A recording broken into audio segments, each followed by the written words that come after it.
Someone on the internet that you're only going to watch this Thursday when they put this video up. I just want to say that Rick Perry joke, that's for you. We have this Relentless series that I want to walk you through. The first thing is a burden. We always want to start off with a burden. And I'm sorry, go back to that. I want to recap those things. My bad, guys.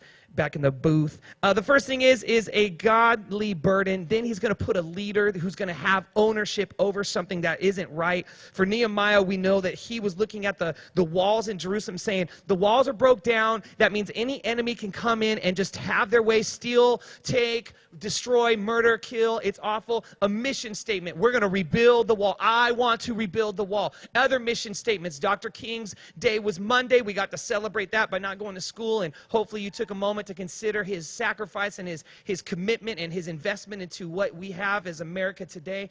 And so the mission statement he had was, I have a dream. There's all kinds of mission statements throughout the Bible that we see. Moses went to Pharaoh and said, Pharaoh, I want you to let my people go. So God will give a leader a burden.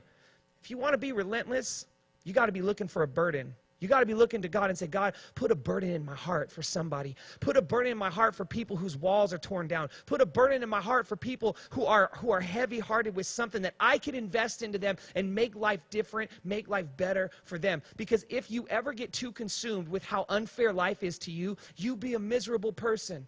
You just spend your days complaining constantly about what isn't fair, isn't right, isn't the best for you. And God has created you to be relentless and to say, life is not just about everything that's not fair for me. It's about me being someone who God uses to push past whatever isn't, quote, fair to me, to be relentlessly there for someone else. And I want a burden about what that is. I don't know what your burden is. I can tell you this, though. We got a girl in our ministry. Her name is Cammie. How many of y'all know Cammie? Say yeah. Now,